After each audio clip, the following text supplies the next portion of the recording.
Well, hello everyone, and welcome to our new seminar on tertiary education organized by SKOPE. Today I have the pleasure to introduce Professor Boeren. Uh, I'm sure that I'm mispronouncing that. From the University of Glasgow. And this seminar is going to explore how systematic is the Scotland tertiary education system. We are very interested in the experience of Scotland and how they are moving toward a more coordinated and integrated system. So this is a huge opportunity for us. Ellen is Professor of Education in the University of Glasgow and an active member of the Centre for Research and Adult Development and Lifelong Learning. Alongside policy analysis, her research focuses on adult learning and education, and she's also leading some research projects analyzing secondary data and longitudinal patterns of lifelong learning. This presentation is going to last around 45 minutes. Yeah, I'll do my best. Or 50 minutes, and then we are going to have 25 minutes for questions and comments. And we are going to be recording this presentation and the discussion, and you are going to be able to find it next week on YouTube. Yeah. All right. Thank you very much. So first of all, thanks for having me here. As you already said in the introduction, I typically focus a bit more actually on adult learning and lifelong learning, and not really so much on higher education systems, but I do that a bit on the side as well. So, but you were this year, so if I really feel I need to double check something, I'm sure he will have all the latest news on that.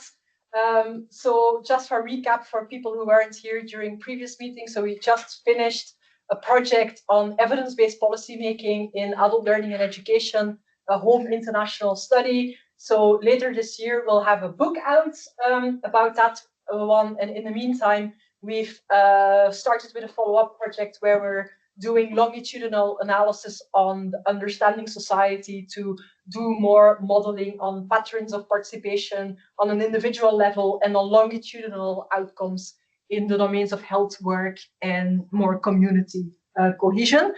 So for today, I was actually asked whether I could, within the SKOPE seminar series, to say something about the Scottish tertiary education system and look a bit into where are the systematic coherence pieces of it and what still needs to happen. So I'm actually going to say something about qualifications, say something about provision, say something about what efforts are currently been undertaken to do streamlining across different levels that we have, and then actually also still say something about ongoing challenges. I would say there actually sometimes have been in Scotland now for like 14 years, so worked at the University of Edinburgh for 7 years. This is my 7th academic year as a professor at Glasgow University. Every time I come over the border down south, sometimes I feel people have very sort of romantic feelings about Scotland, and they think everything in Scotland is always wonderful. Now, Scotland has its issues as well, right? It's not all sort of happy singing and all this sort of thing.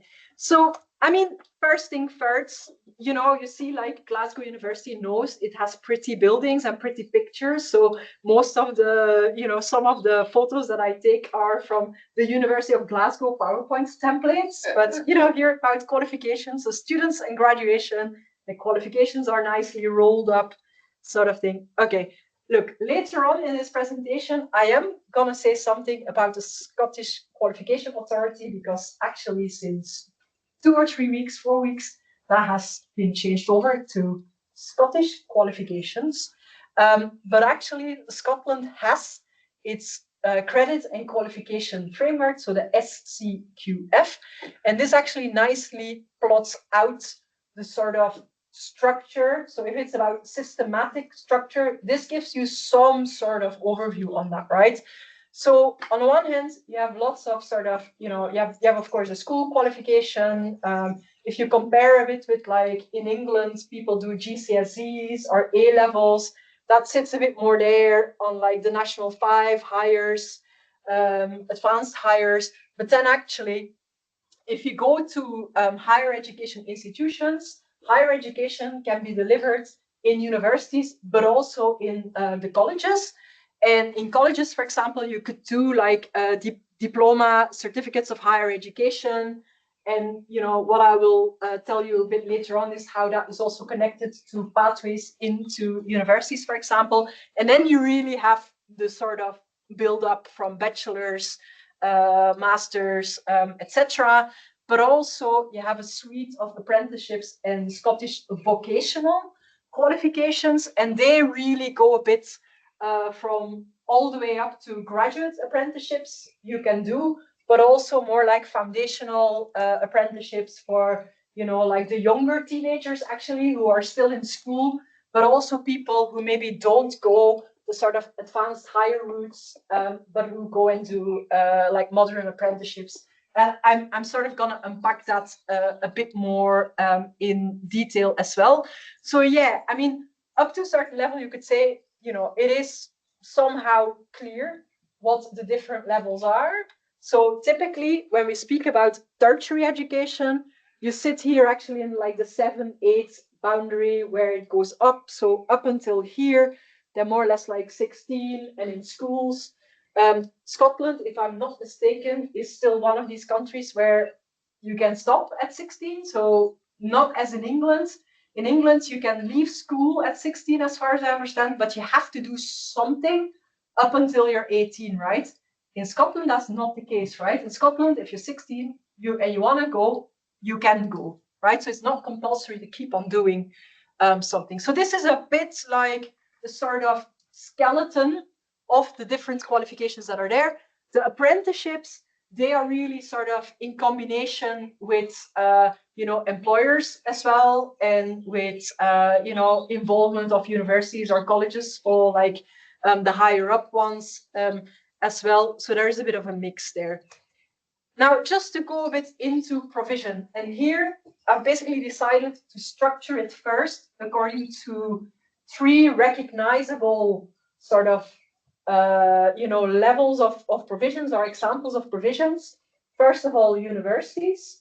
Second of all, colleges. And third of all, apprenticeships. And later on, I'm also going to talk about more the funding and the governance of that, because there have also been changes and lots of debates that are going on there. So I will touch upon that as well. So if we talk about universities, now one of the things you might already know about Scotland or need to know about Scotland is that typically, in comparison to in English universities, for example, where people take 3 years bachelor's degree, most Scottish students go and actually do 4-year undergraduate degrees. There might be some sort of critical reflections to think about as well, which I will return to later on. Now, actually, you have University Scotland, which is more like the voice. It sells itself as the sort of the voice of university. So they sort of group and advocate and think further about, policy influencing, etc. But actually, in the landscape, you could more or less discover 4 different types of universities in Scotland. So first of all, you have the ancient universities. They were all established, I think, before 1600. Glasgow this year is celebrating its 575th year. That's probably why we have nice old buildings. No, that old building wasn't there since 575 years. It's not that old. But anyway, it's an older university. St Andrews, Aberdeen, Glasgow, Edinburgh are, together with Oxford and Cambridge, the ancient universities founded before 1600. And Glasgow and Edinburgh are also Russell Group universities like Oxford, Cambridge, but also, like Newcastle, Cardiff, Bristol, Nottingham, etc. Now, you also have some older institutions like Heriot-Watt, Strathclyde. They got university status by royal assent in the 1960s, but they have a longer tradition. And I was actually in the 1963 Robbins report, where there was a sort of call for the expansion of higher education. And, if you're a bit familiar with Heriot-Watt and Strathclyde, like they also, have a strong profile in, for example, technology, innovation, Strathclyde, there was then something like the School of Commerce or whatever that merged into that. So they have a good business school as well. So although these institutions were actually already there by this sort of 1963, where we said we need to expand, and these are actually recognized as institutions that actually had sort of academic capacity, academic status by then. So they got university status. Dundee, for example, has been in the news quite a lot because Dundee had to be, basically bailed out by the Scottish government. They needed to have big cash injections. If I'm not mistaken, I think Dundee actually used to be more like a campus or a college of St. Andrews University, right? Is that correct? Yeah. I think that's what I because Dundee and St. Andrews actually is in the Kingdom of Fife, right? That's right? Kingdom of Fife. So they're close to each other.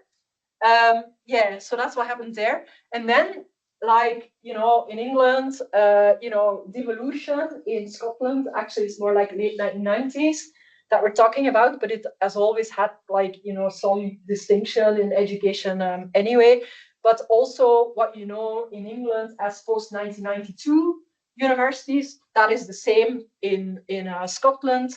So you have the Further and Higher Education Act from 1992 applied to Scotland, where actually colleges could apply to get university status, where they needed to show they were sort of academic standing, they were ready to be universities.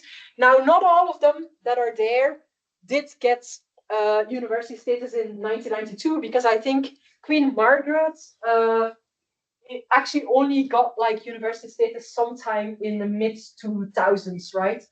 And then, of course, we also have some of the more specialist or other type of universities. So Glasgow School of Art and the Royal Conservatoire of Scotland, they are, they don't have the word university in their title because they actually chose not to, but they sit in that segment of tertiary higher education as well. There's a Scotland's Rural College. I've never ever been there, but I think it's really sort of the agricultural sort of thing. Then I'm going to say a bit more about the Highlands and the Islands, because that is actually a combination of a university and colleges, actually. It's a bit more of a complicated construct. And then the Open University has an office in Scotland as well. It also operates in Scotland. So the Open University actually has its main office somewhere on the Edinburgh University campus, more or less. They have a building somewhere in that area around George Square, if I'm not mistaken. So this is a bit what the university landscape looks like, typical four-year degrees.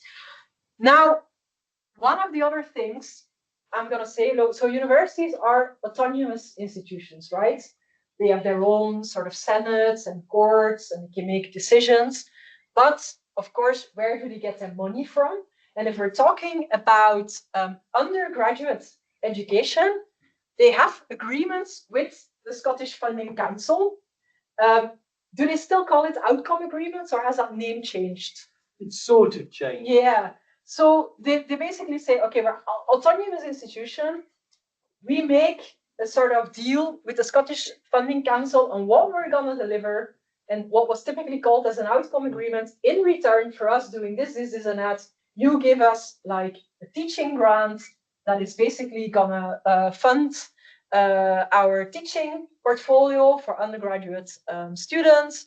And then you also have the Scottish AAS, stands for the Scottish Authority of, what does it stand for? It's actually the student funding. It's the student support system. Yeah, it's like they give also, they are doing grants and loans, etc. So it's more so Scottish Funding Council just really gives the money to the institutions, versus SAS.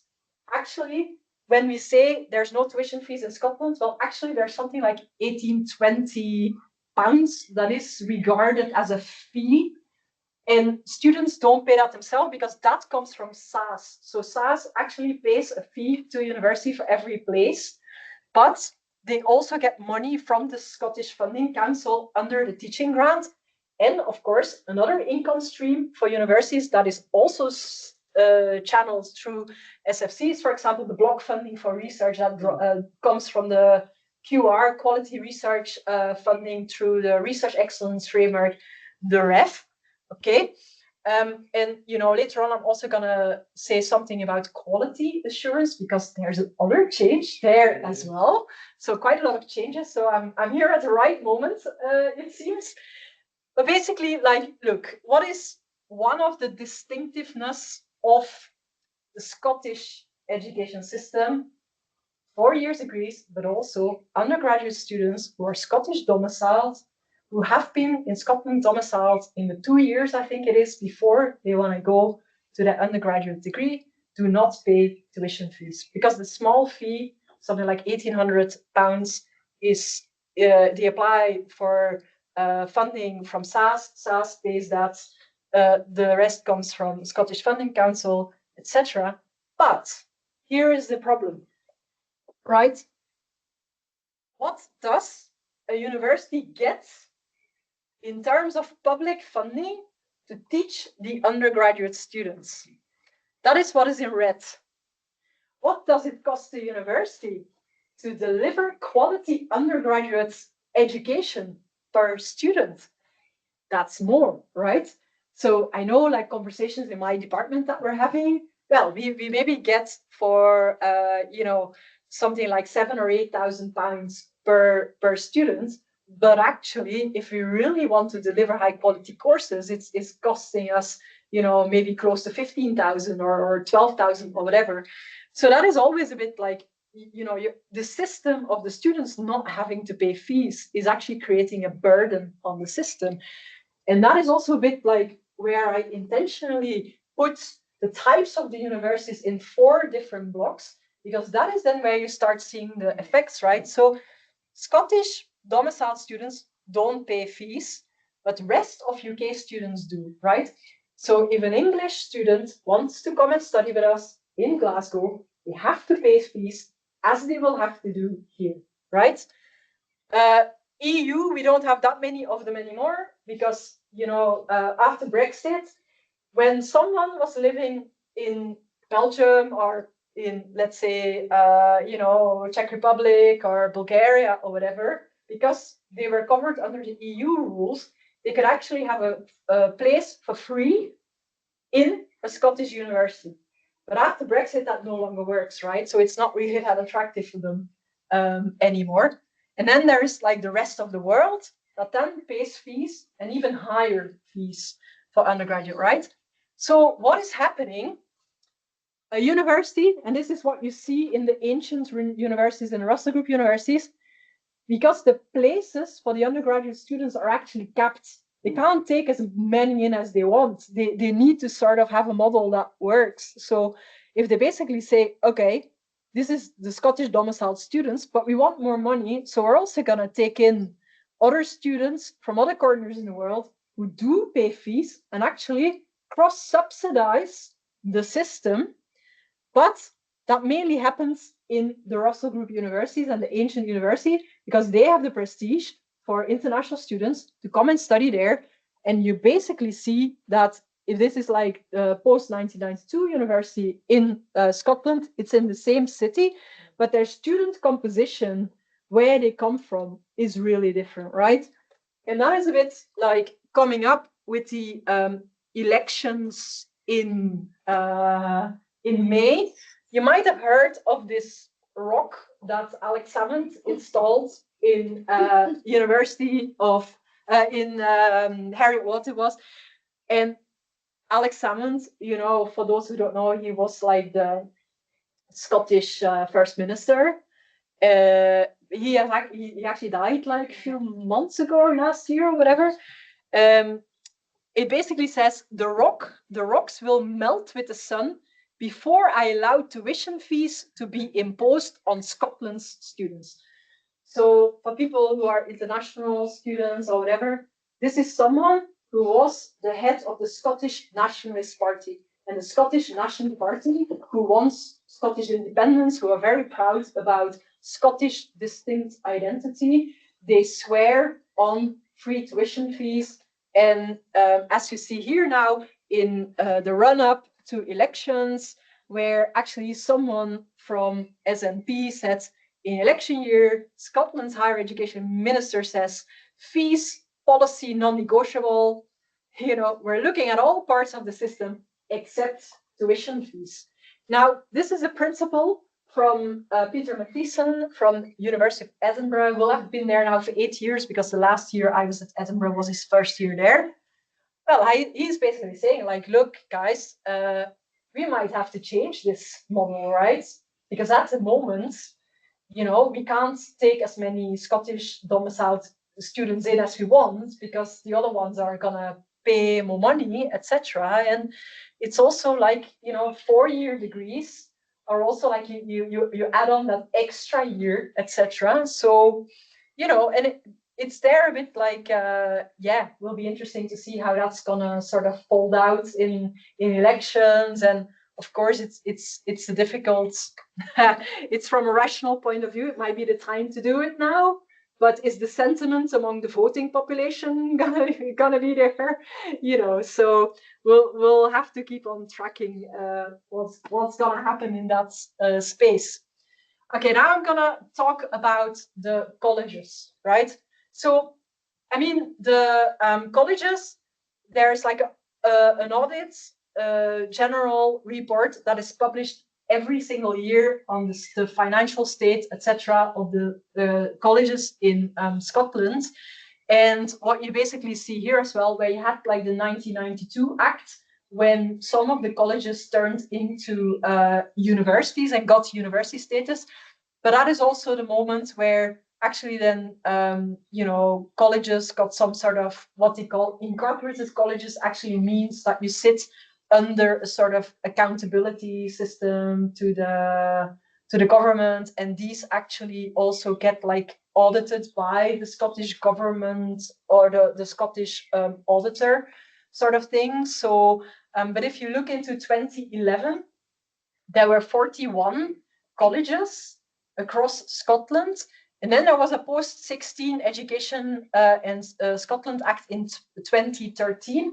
And that is actually when they implemented like 13 college regions. And that are the different colors on the map. And you see them basically here. And that is also the point where, you know, in like 2013, 2014, 2015, you have different colleges in cities that actually merged. Because I remember that actually because I moved to Edinburgh in 2012, and I remember this sort of, you know, you had Telford College and Edinburgh, and now they're actually all merged into Edinburgh. You had City of Edinburgh College, and then there was this big merger coming on.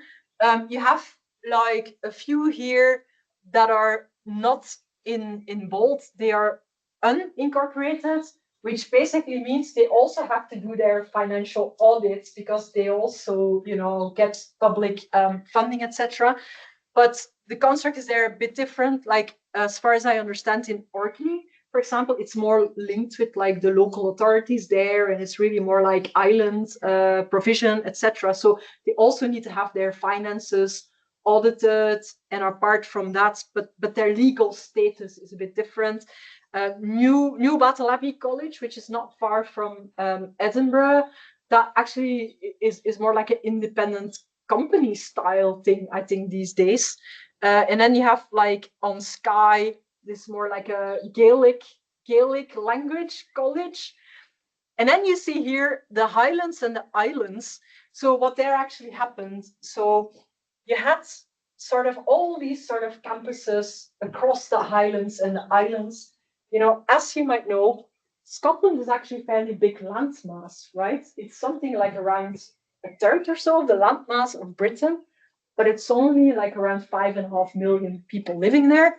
And if you draw a line here between Glasgow and Edinburgh, that's what we call the central belt of Scotland. So the vast majority of people actually live in the central belt, right?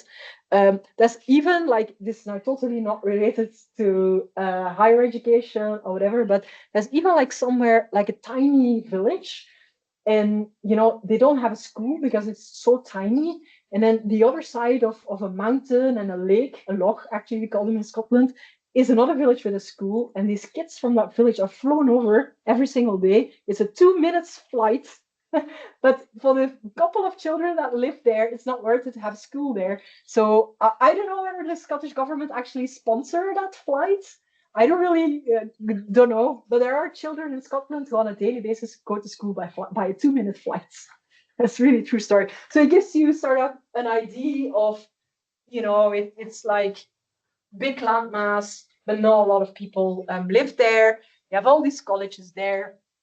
So University of Highlands and Islands actually then it's more like a federal state type of, you have the colleges, we still have some autonomy, etc. But on the other hand, it also operates as a sort of university power, university degree grants its power.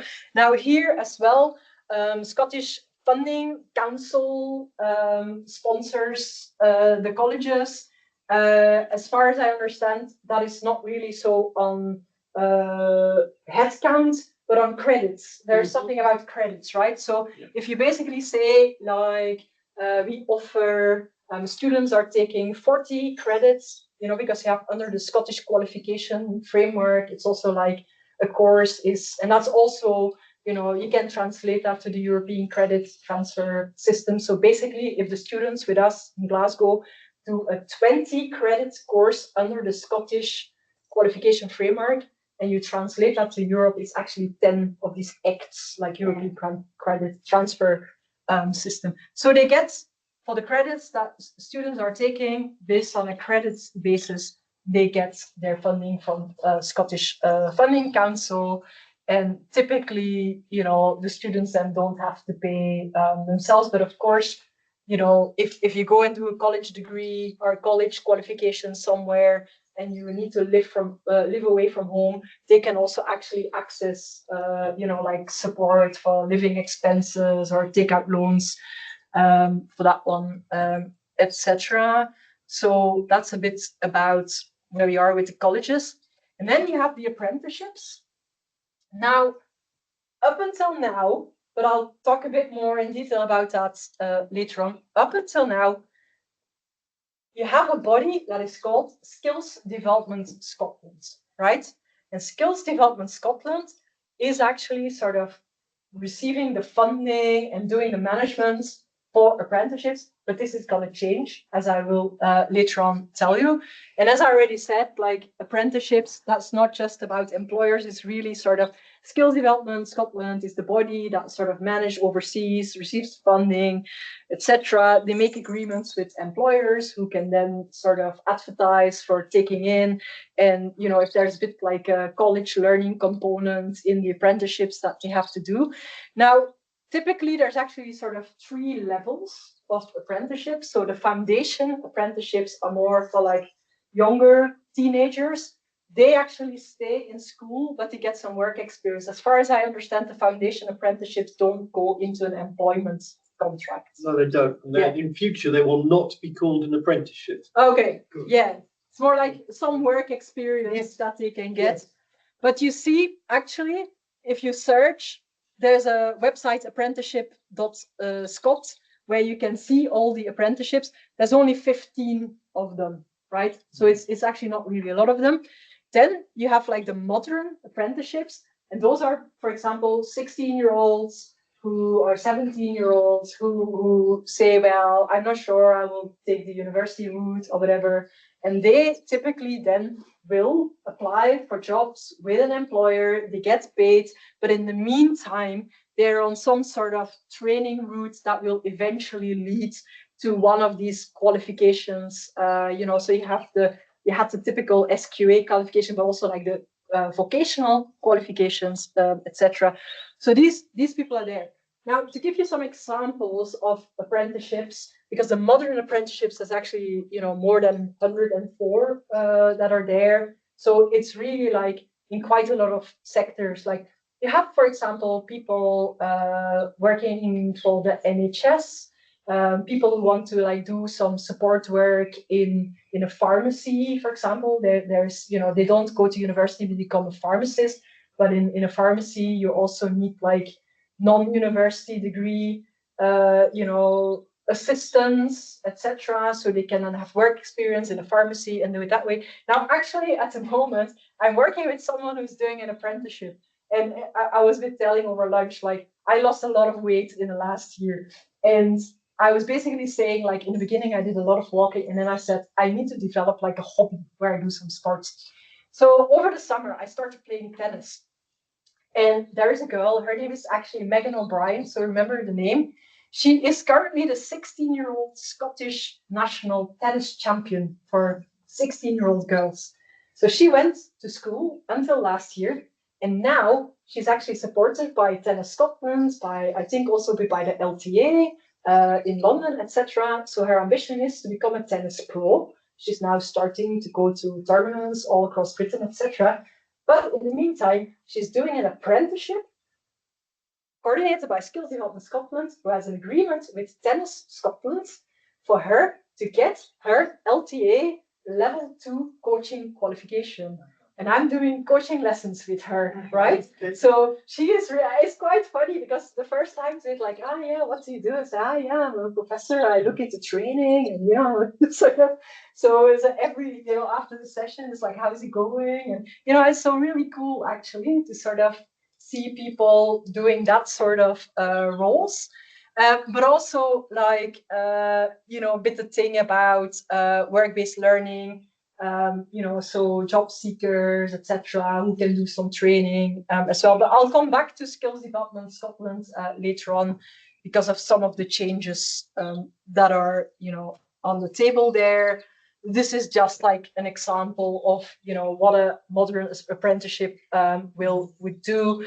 It would be between 1 and 4 years. You get the qualification at the end, but you also get like, earn while you learn. Like, yeah, it's a bit like the opposite, like what we sort of, say quite often. People are writing, learning for earning, and it's like earning while you learn. So, so that's a bit. So now I've actually talked about 3 main pillars of provision, right? The one is you have the universities, you have the colleges, you have the apprenticeships. As a recap, the universities and the colleges. So the university gets money from Scottish Funding Council. University also survive up until now from international student fees, etc. Colleges get their money from Scottish Funding Council, based as well on the number of credits that they teach on an annual basis. But the apprenticeship money is up until now channeled through Skills Development Scotland. So if you ask me, like, how systematic is the tertiary education system in Scotland, you had sort of 2, governance and finance systems that were set in different pillars there. So now I'm actually going to look a bit more into what work is going on in terms of streamlining. And if you basically say, okay, if you want a more sort of coherent tertiary education ecosystem that is comprehensible, etc., what sort of further streamlining is going on. Now, to give you like one example of what Scotland has been doing in the last few years or so is to be looking into like fair access, etc. We still see, for example, in the ancient universities and the Russell Group universities, if you look into the student profile, you won't really see like, universities have their widening access offices, etc. So Scotland appointed a commissioner for fair access. The first one was actually Peter Scott, who is emeritus professor at UCL. Now he has been replaced a few years ago by John McKendrick. Is he at Strathclyde? No, he's at, the Glasgow Caledonian. Yeah, Glasgow College. I knew he was at one of the other Glasgow universities. Yeah, he's at one of the other, not at the University of Glasgow where I work, but he's at another Glasgow university. Now, one of the things, if you say, okay, about how does the system then maybe streamline if you have apprenticeships, colleges, and university? Is there some sort of streamlining going on in the pathways that you can take, right? Now, what can happen is that basically, if you're at the end of school but you don't have, like, you feel like, okay, I'm not ready to go to university, or I won't get a place at university, that instead, actually, you go to a college, right? And there you take one of the higher national certificates or higher national diploma. And once you got your credits and your qualification of that one, instead of actually, you want to then go to university, instead of having to start at year one at university, there are some pathways in place at some universities to go from your HNC or even your HND immediately into the third year. So you don't have to, so it's a bit like a sort of streamlined pathway that you can follow. And there is actually a website that is like a pathways website where you can look into courses that then have a follow-on pathway within the university. That is actually what they call articulation. Now, one of the things is, if you look into the data on those transitions from colleges to universities, you see that is mainly happening in the post-1992. So in Edinburgh, you have people who go to Edinburgh College. Edinburgh College has deals with Napier universities. I think some of the campuses of Edinburgh College are really next to each other. I remember I've been in Edinburgh College once, because when I applied for British citizenship, I had to do an English language test, and that was there. I passed it. But people who went to the college and then get into Edinburgh University, that pathway is not really a common pathway. I think there's two exceptions. I know, for example, in School of Education, where we had, when I worked in Moray House, have a community development or community education degree. There is one agreement there that you can take in college students. And there's something on social care or nursing degree at Edinburgh where it's the same. But for all the others, it's actually not really the case. But, so it is a bit like, is it a systematic and streamlined? Yeah, there are things in place, but it's not really like holistic across the sector. Although, in a post-1992, it's like you create like a streamlined, higher education system, etc. But that stratification between the ancient university, Russell Group universities, and the post-1992, it's not that has disappeared, right? So that's an example of that one. One of the other sort of streamlining that has happened is about the quality assurance frameworks. And before, actually, the universities and the colleges had their own separate systems. And then at a certain point, they did a review, and they basically came to the conclusion that they wanted to have a streamlined quality enhancement framework that is valid for both the universities and the colleges, because it is all about, putting the student first, and, sort of looking into different things, like how can we support students? Can we do that in a more sort of data-driven, evidence way? And actually, instead of having two separate systems, to just develop and streamline a sort of framework that can be used across the universities. And that was actually implemented from academic year 24-2025. So that is an example of where some streamlining has happened. Whether this is a good model, I mean, I don't know enough about that, so I can't really make a judgment on that. It's only been rolled out now for the second year. So I suppose in due course, we will get to see information on whether this is working or not. But this is really sort of like an overview of how that framework. So it's all about accountability, right? And quality assurance. And, they're really going to have to do things like, review activities, self-evaluation, action plans that institutions will have to submit. What sort of activities are they doing, sort of thing. Back that up with data, sort of thing. And then actually have it sort of reviewed and sort of, quality assessment procedure. So that is an example of some streamlining. Now, another thing, how are we doing for time? I still have a bit of time, right? Like 10 minutes. Yeah, so okay. Now, this was a report published in 2023. The Witters, James Witters, wrote this report, and it was really like he was tasked to actually, do a review or have like a paper on developing a post-school learning system with a focus on economic transformation, skills delivery, landscape review, final reports. And he actually makes like 15 recommendations in that report. And I all listed them there. Some are more like on one line because they sit a bit together. But it's really about what's always happening. But we still need more leadership, more sort of cohesive narrative.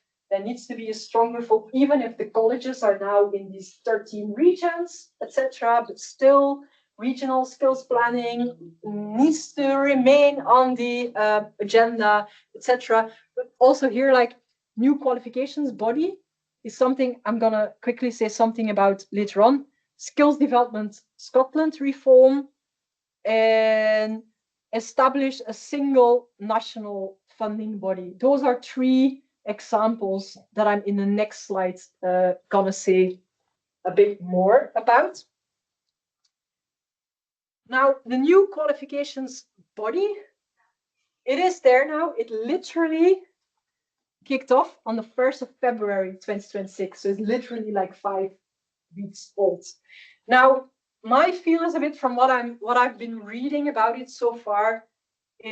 Lots of the buzz is actually more about sort of school qualifications. And if you follow a bit like what's going on in Scotland in recent years, one of my colleagues at Glasgow University, who's actually retired now, Louise Hayward, she did like a big review for Scotland, but she's more like in sort of curriculum and those sort of things. But there was actually, as it was in many countries over COVID, a bit of a, difficult period because, were pupils going to be able to sit exams? And then, when exams didn't happen and it was more like teacher judgment, and the OECD came in and the OECD did a review, and there was a bit this view on the senior phases of the school is too qualification heavy. And there needs to be like more flexibility in sort of the way we assess our young people, blah, blah, blah, blah. And following on from that, SQA turned into Qualifications Scotland, but it's actually the same people in the same offices, same staff. So is this more a rebranding? Because it seems a bit like opinion polls had shown that people's trust in education is going down, and this sort of exam fiasco and all this sort of thing. So is it more like a rebrand, or is it really going to be like a reset? Is it really going to be a reset where changes are going to happen in how we assess people, the knock-on effect that it's going to have on how colleges assess people who go to like the college routes, etc., or is it just now a name change? Again, it's only like a month old, right? We'll see in due course what's gonna happen with that. At the moment, I don't really know. Then another one, I want to take some time for this. So at a certain point, they launched like this bill on tertiary education and training, and this is really about funding and governance, right? So you have Scottish Funding Council, universities and colleges, Skills Development Scotland, apprenticeships, right? One of the recommendations of this Witters review as well was to more like streamline and have a coherent funding system for tertiary education in Scotland. Now, the latest of this is that actually the bill, it was originally introduced on the 5th of February 2025, and then it goes to all these stages and, like review rounds, consultation rounds, I don't know what. And then in stage 3, is actually where the MSPs vote for it, right? But then it still needs to be officially rubber stamped and get the seal of approval, like the royal assent or whatever they call it. That has not happened yet. And that is also a bit at the moment, like, is that going to be rubber stamped before the elections? So, you know, what is the timing of all of this? But it has passed basically through the MSP voting. So that's where we're at with this. And you know, if you basically see what is in that bill that has now been approved, it is, you know, a bit like Scottish minister must prepare a national funding strategy for tertiary education skills and apprenticeships that needs to set out skills needs, priorities, and outcomes, right? There needs to be a focus on coherent provision and the duty of the council. So there's a Scottish Funding Council that has, I think now 14 members on it, but it's gonna expand to 16 members. There's gonna be more people on the SFC. So, you know, so Scottish Funding Council is really gonna be like the sort of streamlined funding and body, etc., not only for universities and the colleges, but also for the Scottish apprenticeships and work-based learning that was previously done by Skills Development Scotland. And then it asks for like a few other things, like, okay, when universities, colleges, you know, training routes get that sort of agreement with Scottish Funding Council, like, we're a university, we still have our autonomy, but we have a deal with you that in return of us delivering our work, we get money from you. Is still doing that on a credit-based funding instead of like headcount funding or whatever for colleges still the best case. So that is a bit like that needs to be reviewed, but also it's explicitly say like you need to have the engagement with like trade unions, students, external partners. There's some other things in there, for example, like you need to sort of show more transparency on your data. You need to sort of have a commitment. It's something like commitment to gender-based violence and tackle that. So there's a few of these sort of commitments that you need to sort of pledge as well in order to sort of get from that. Then actually the next slide here is, you know, so what is basically the idea behind all of this? So yeah, Skills Development Scotland will no longer administer and be the funding channel for the apprenticeships because there's actually going to be a governance and funding transfer to Scottish Funding Council, right? But Skills Development Scotland will remain a partner in sort of giving advice, doing research, do skills forecasting. But as far as I can see from the debates that have been published in Wonk, etc., you know, they also want to say like, yeah, some career service or career advice to maybe keep that a bit in their portfolio as well. Now, another interesting thing actually here is like the bill passed, but it didn't unanimously pass. The SNP, so the Scottish Nationalist Party, and the Greens. So typically the Greens and the SNP try to sort of, you know, buddy up on some things. But the Conservative MSPs and Labour actually voted against the bill. And I was actually been reading up on the minutes of the meeting that preceded like the voting, etc. And it's a bit like for them, it doesn't really go like far enough. It basically is a bit like, you know, you have now this bill here, but is it for everyone crystal clear what it's actually going to do?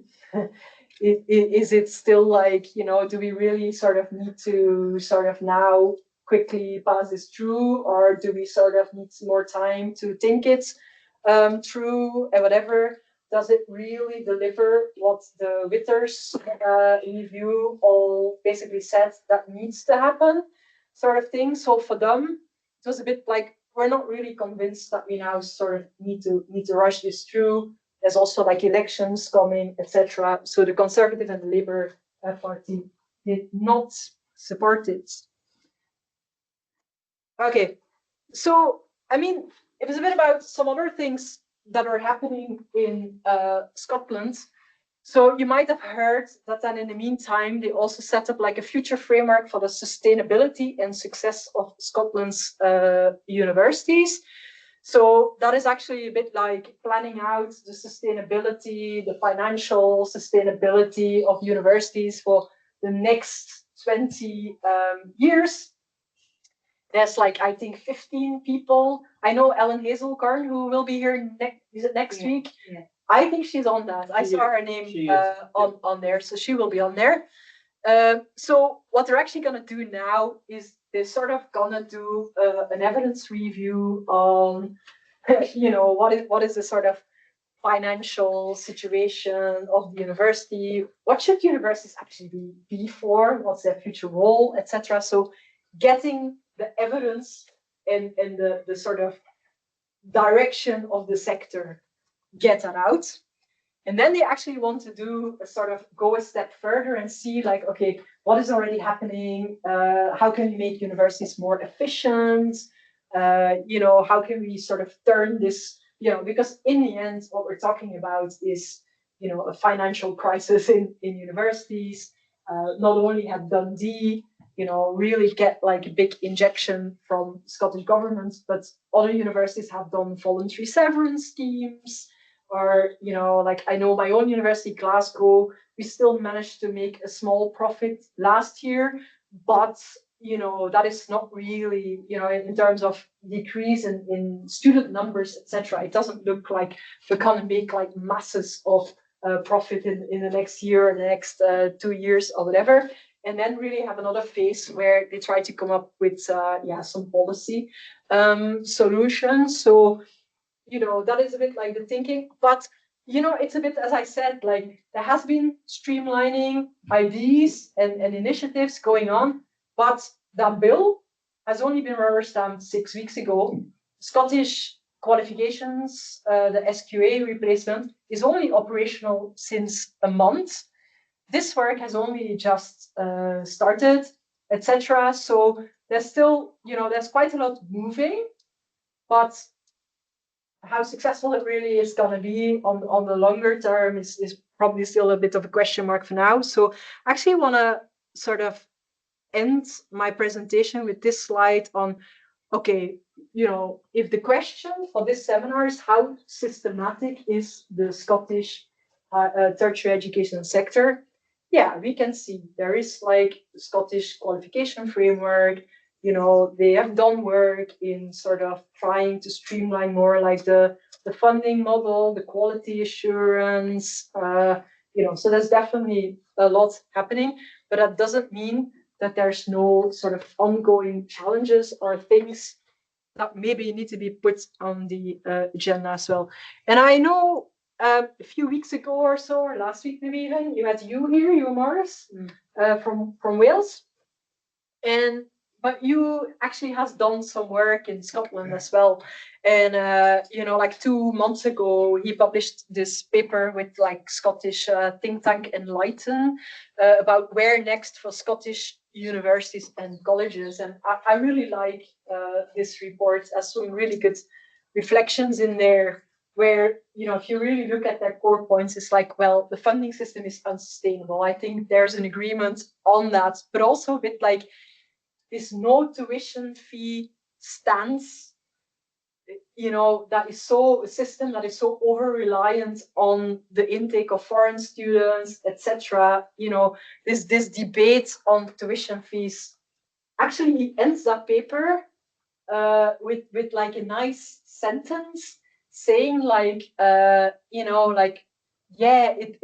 not really nice if like, of course we understand that the rocks shouldn't melt away, but sometimes it's needed to do some sculpturing work on your rocks or whatever. So it's really sort of referring to that Alex Salmond's rock that I showed you earlier on in the publication, but also with all these gaps, and then ancient university actually liking to take on rest of UK or international students because they pay more.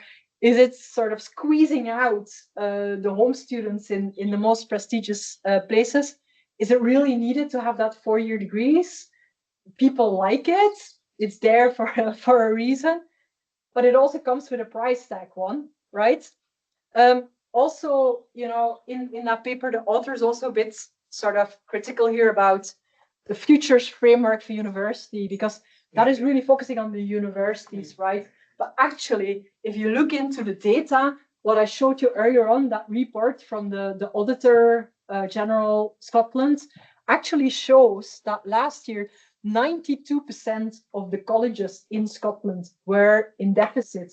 And if you look into like the newspapers or on BBC News, if there is something going on about financial crisis in the higher education or tertiary education sector, it's quite often the fancy building of Glasgow University with some communication on universities. But actually, I think in the public debate, colleges are maybe not as that their financial struggles are maybe not as visible as for the colleges. But actually, one interesting point that he also makes is like colleges run the risk to be penalized when reacting to employment needs. And what he actually means by that is like, if you run a funding system that is based on credits, right?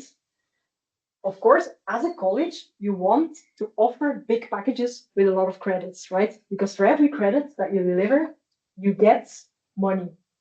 But up to a certain level, employers sometimes also just want like shorter courses where they can immediately sort of train someone for a shorter period of time. And then that, if that has value in the labor market for the employer, but for the colleges, that's actually financially not as interesting to do as doing the fuller programs, right? So he is actually basically saying like, you know, have things like mergers, you know, sort of cooperation between institutions. I mean, it's a bit there like where I was a bit hesitating with John McKendrick, is he in Strathclyde or is he in Glasgow Caledonian?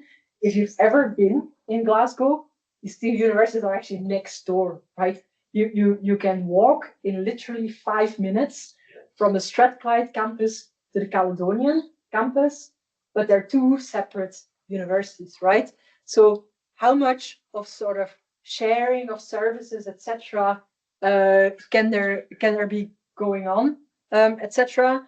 So these are definitely things, if we want to go beyond, yeah, now we have all these papers and these working groups and sort of ideas that are floating around, but probably, you know, are we really touching the hard questions that now need to be asked with upcoming elections, etc., to tackle some of these things? And we really need to keep on monitoring the situation to find out where really gonna where is it heading to, what's next, because with quite a lot of, you know, the bill now being passed, etc., this is the moment to really do something, right? And are we sure that we're not missing out on the chances to do something? Because now is the time to act. Okay, this was my presentation. That was up until the minute in time, I think. So thank you very much for listening. And yeah, if someone wants to ask questions or whatever, then I'm happy to. Can you take the slides down just so that?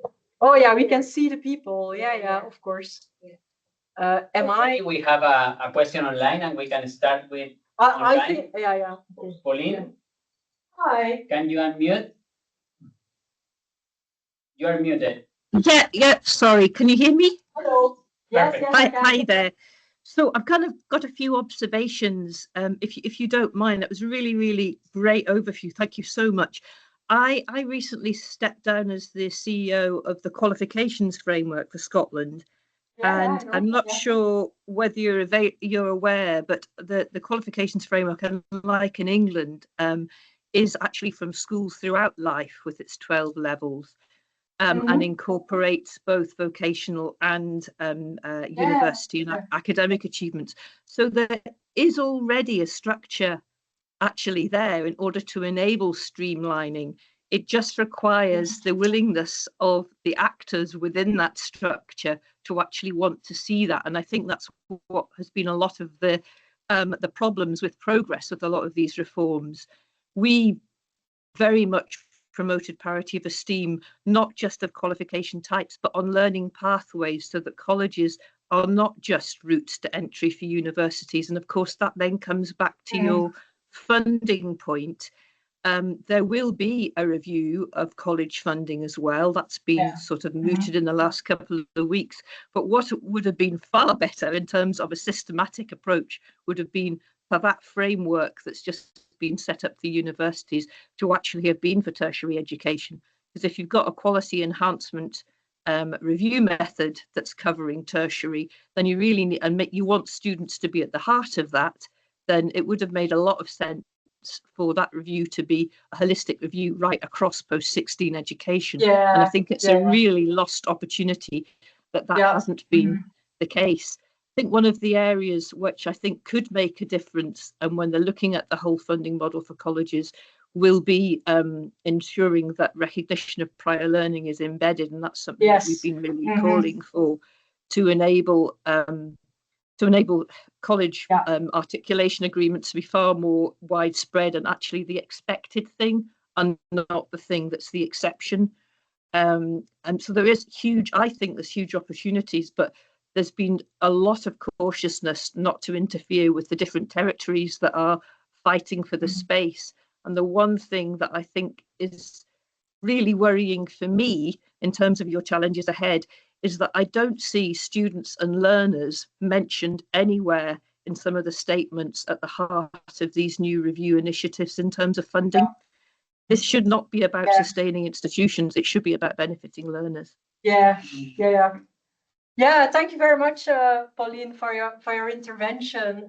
I think actually, interestingly, I didn't put it on the slides, but when I was preparing earlier in the week, exactly what you said about the recognition of prior learning, because because I grew up in Belgium and I'm educated in the Flemish system, but that also helped me to stay on the European Commission's expert and training network when Britain was kicked out after Brexit, but it kept me to cover Belgium. So lucky me. But actually, in Europe, there's actually quite a lot of talk always in these groups about recognition of prior learning, and with European skills agenda and work that CDFOP is doing, etc. And actually, this week in preparing the presentation, that exact comment that you made was also there, because I mean, if you look into actually a recent review I did for the OECD Center for Skills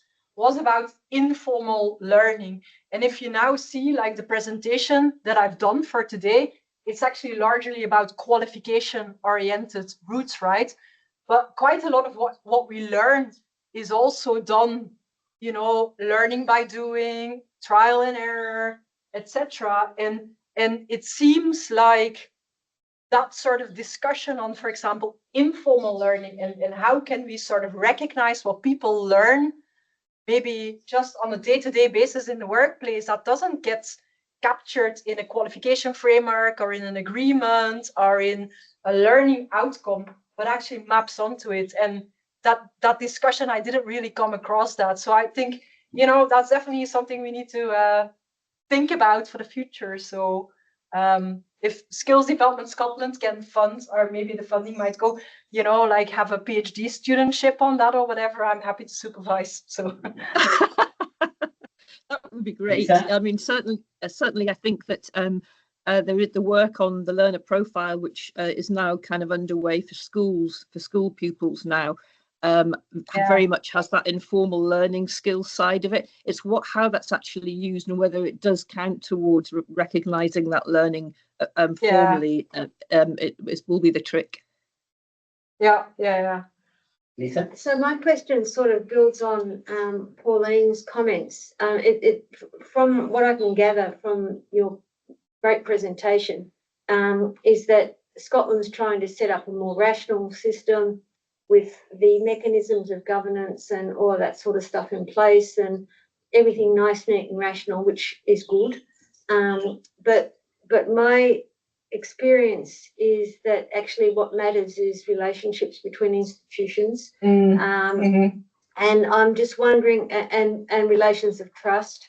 And that you can have all the pathways frameworks in place, but unless there are relations of trust, they're not going to be used. And unless there's strong relationships of trust, you're never going to get recognition of prior learning. Like, it's just not going to happen.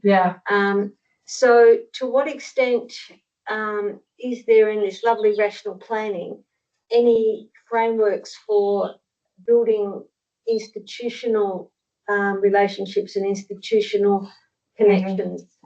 Yeah, I mean, it is like, if you look into that bill that was voted through on the 20th of January, there is actually a section in there, if I'm not mistaken, that the sort of there needs to be consultation among like stakeholders, Skills Development Scotland needs to stay in the loop and all this sort of thing. So, but I mean, to what extent that is really sort of gonna plan out, I do think sort of, and this now maybe a bit shifting to like the interviews that we did for the previous ESRC project. So that was really a project about evidence-based policy making.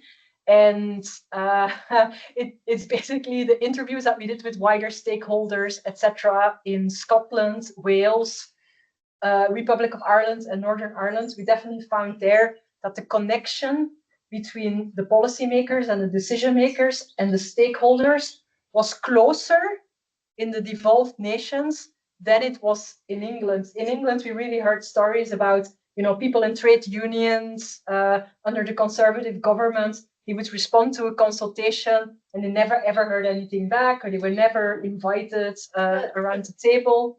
So that's one aspect of the relationships. But what I mean is the teachers in the hospitality program in the college having having a relationship with the teachers of the business, the Bachelor of Business in the university next door. I mean, you have all the, so you can so you can have the stakeholders external to education, have very good relationships, which really matters. So I'm not trying to downplay that for 1 second, because if you don't have that, you're completely buggered. But in terms of institutional relationships, I mean, between colleges and universities, how are you going to get them in the same room? And it seems that you've got a small jurisdiction, it should be possible. Yeah. I'm not quite sure whether I know the full answer to that. I'm looking a bit to the other people in the room who might have more intel on that. I think up to a certain level, you know, when I remember, you know, my memory might be sort of not very accurate on that, but sometimes when there's mergers and, you know, people are reluctant to do that because they want to sort of keep some of their own identity and their own status, etc. And you look into like the ancient universities, they also very much thrive on like international reputation. And I think also being employed in a university, you know, to be very frank, I think on a daily basis, quite a lot of the strategic directions that are being taken are a bit taken above the head of the people who really do like the teaching on the ground. It is also a bit like, how much is it really top-down decisions from above? I think in the current climate where both universities and colleges are financially really struggling, there's a lot of rational decision-making going on, and it's not really that the teachers or the people who do the delivery on the ground are very much involved in the process of making those decisions. I don't know whether, you know, like Skills Development Scotland, for example, when they do the apprenticeship agreements, you know, it's probably more like liaising with sector bodies or representatives, but how far the teachers really delivering the college components are very much interacting with the colleges and the employers. I don't really know, to be honest. Do you know, Pauline, or do you want to say something about that? Or I think, just as you already said, that the partnership relationship between universities and colleges are strong with the post-92 HEIs then, definitely. And there are some really brilliant examples, particularly in health and social care. But there's also a lot of competition and a lot of bad feeling and chasing some of the money for things like apprenticeships. and those colleges feeling that sometimes those that go into articulation agreements to get a full year, 4-year degree could have actually quite easily have finished their education within a college and are kind of being poached by universities. So there is a lot of competition within those small regions and localities as well. Yeah, it actually reminds a bit like, the island of Jersey. Yeah. I've never been there, but the island of Jersey is actually doing a vocational lifelong learning review at the moment. And they wanted to sort of, pick someone's brain on, just say, here we have done a lot of meetings and written some background reports. And now we want an outsider who's never been to Journey, who doesn't know Journey, but who has an academic background to just read those papers and make a bit sense of that. So I did like small consultancy project for them. And it is also a bit like, if you're talking about such a small island and you have like this sort of, I think it's something like called Highlands College Estate on the island of Jersey. But then you also have like private providers popping up. And then they actually start on a small island, start competing with each other.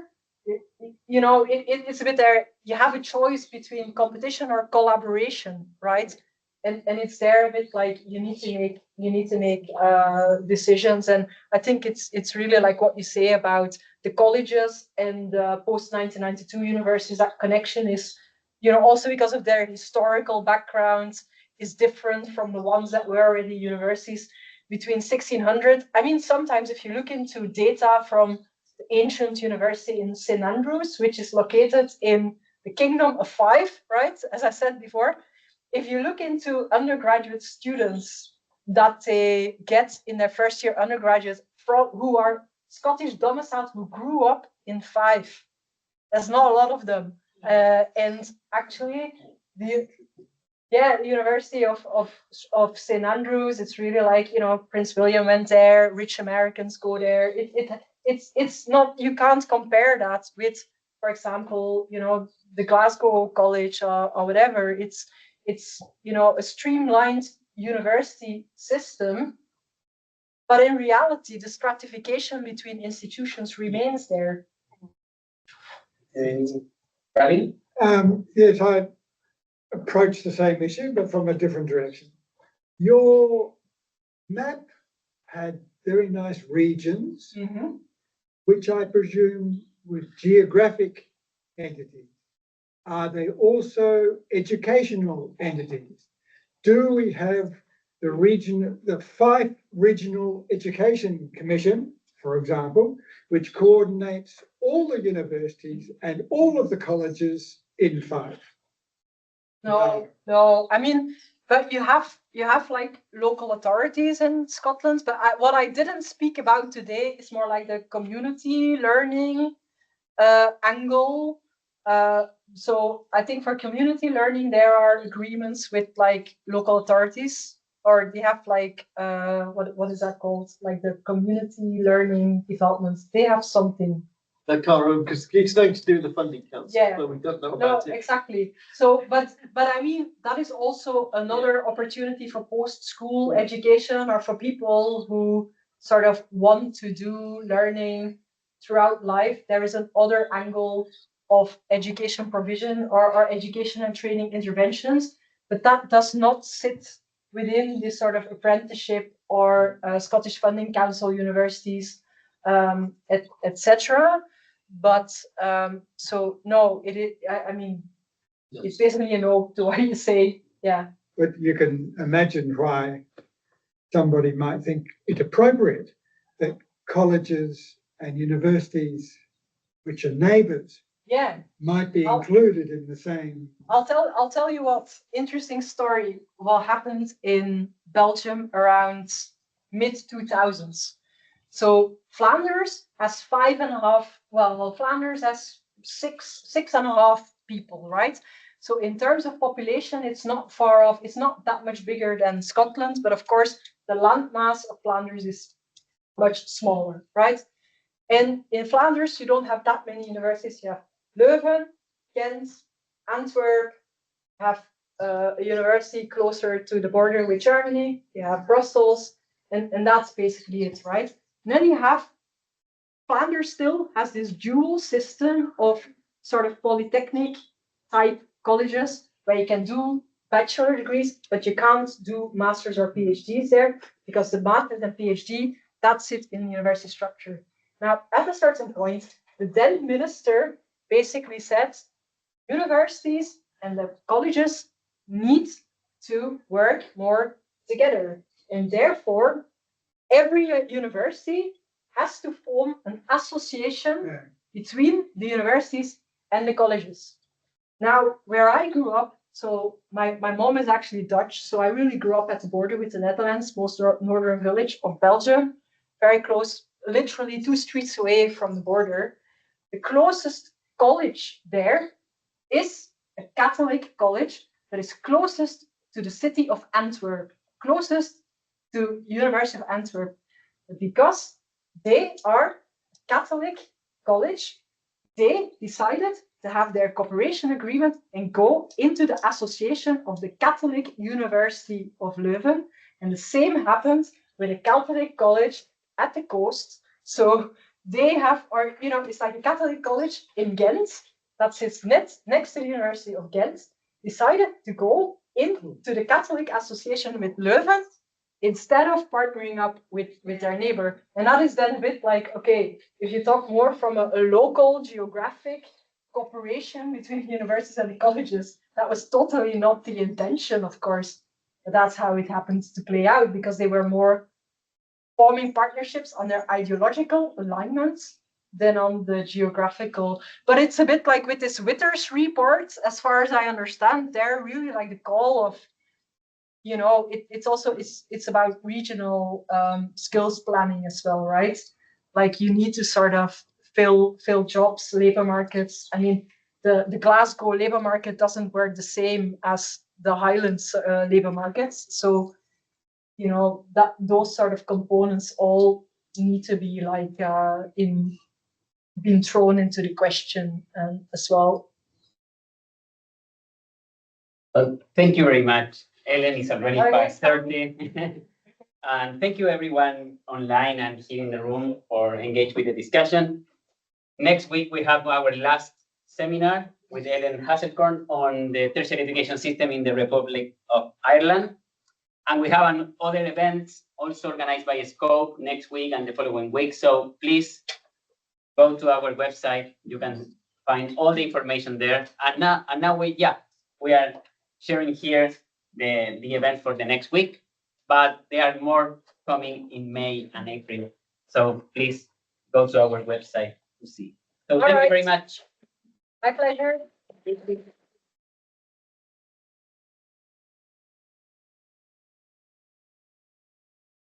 Been efforts to do regional college and university cooperation. So the